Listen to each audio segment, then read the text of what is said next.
Welcome to learning market with C Akash. आज हम देखेंगे कि आईटी स्टॉक्स क्यों इतना ज़्यादा गिर रहा है।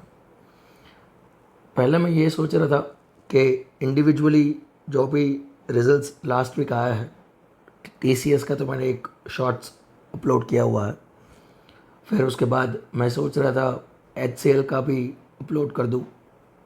फिर मैंने जब रिजल्ट्स एनालाइज करना स्टार्ट किया तो मैंने एक चीज़ जो मैंने देखी वो कि majority of the IT stocks में रिजल्ट्स में प्रॉब्लम है। तो जब मैंने एनालाइज किया तो मैंने एक चीज़ जो मैं आपके साथ शेयर करना चाहता हूँ कि क्यों इतना ज़्यादा अफेक्ट हो रहा है आईटी सेक्टर। तो let's start with the topic. सबसे पहले हमको ये समझना होगा कि आईटी स्टॉक्स इतना ज़्यादा रैली क्यों हुआ था, स्पेसिफिकली कोविड टाइम से। तो जब कोविड आया तो तब सब वर्क फ्रॉम होम कर रहे थे, तो टेक्नोलॉजी का बूम आ गया कि भाई सबको टेक्नोलॉजी हेल्प चाहिए, इंटरनेट चाहिए, सब कुछ चाहिए which is related to information technology. तो उस केस में क्या हुआ कि आपका आईटी स्टॉक्स बहुत ज़्यादा रैली कर गया, तो उस वजह से स्टॉक्स रैली किया। अभी सब चीज़ नॉर्मल हो रही है, people are going back to work, work from home कम हो रहा है। टीसीएस का रिज़ल्ट आया, वहाँ पे भी उन्होंने कमेंट्री में बोला है कि हमारा वर्क फोर्स अभी will work from the office only 80% of the staff. तो सब लोग अभी ऑफिस से काम करना स्टार्ट कर रहे हैं। ये एक पहला रीज़न है। सेकेंड रीज़न, अब कोई भी आईटी कंपनी उठा के देख लो, उनका majority of the revenue America, USA और यूरोप से आता है। चाहे वो टीसीएस हो, विप्रो हो, माइंट्री हो, कोई भी जो आईटी कंपनी है उनका मेजॉरिटी ऑफ द रेवेन्यू वहाँ से आता है। तो क्योंकि वहाँ पे एक रिसेशन का प्रॉब्लम है, तो उस वजह से आईटी स्टॉक्स करेक्ट हो रहे हैं। मुझे ये लगता है ये एक मेजॉरिटी ऑफ द रीज़न है कि क्यों इतना ज़्यादा करेक्ट हो रहा है। सेकंड, आप वहाँ का नैस्डैक इंडेक्स देख लो जो स्पेसिफिकली टेक्नोलॉजी स्टॉक्स के ऊपर फोकस करता है। वो अपने हाई से अप्रॉक्सीमेटली 16,000 पॉइंट्स था, वो अभी 11,500 के आसपास चल रहा है। तो वो 25% करेक्ट हो गया, ठीक है।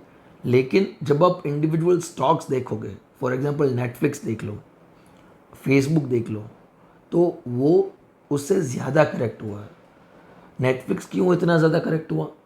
क्योंकि अभी लोग ओटीटी पे कम टाइम स्पेंड कर रहे हैं, लोगों को अभी बाहर जाने का आज़ादी मिल गया, तो लोग बाहर जा रहे हैं, राइट। तो नेटफ्लिक्स इसलिए कम हो रहा है, राइट।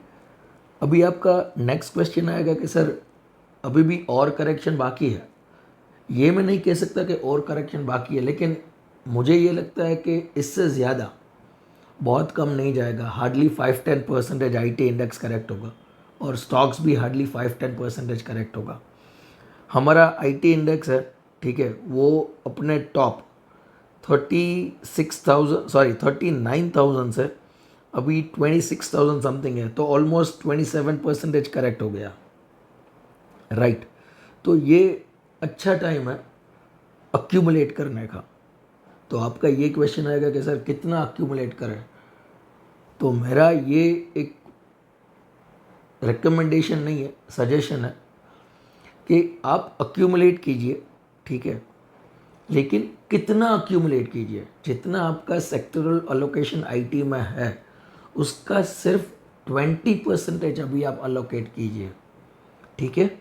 फॉर एग्जांपल आपका पोर्टफोलियो का वैल्यू है 100 रुपीज़, तो 100 रुपीज़ में से अगर आपका आईटी सेक्टरल में अलोकेशन है 20%, तो वो 20% का आप अलोकेट कीजिए, ठीक है। वो 20% का सिर्फ आप 20% अभी अलोकेट कीजिए, यानी कि 2%। और वो भी आप कैसे अलोकेट करोगे? लार्ज कैप, मिड कैप और स्मॉल कैप, तीनों में अलोकेट कर आप करोगे, ठीक है। आप वैसे अलोकेट करोगे तो आपको कोई दिक्कत नहीं होगी, राइट। मैं ये सोच रहा हूँ कि ये मैं क्या करने का सोच रहा हूँ ये मैं आपको बोल रहा हूँ। ये please do consult your financial advisor before taking any calls.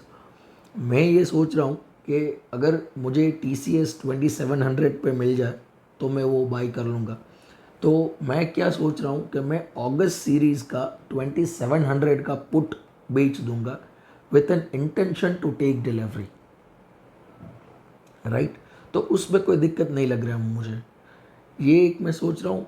Plus L N T का भी मैं वैसे सोच रहा हूँ, एल एन टी इन्फोटेक, ठीक है। और माइंड ट्री का भी मैं वैसा सोच रहा हूँ। ये एक रिकमेंडेशन नहीं है, सिर्फ सजेशन है, ठीक है।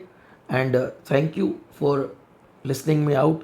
Please do like, share, and subscribe my work. Thank you so much.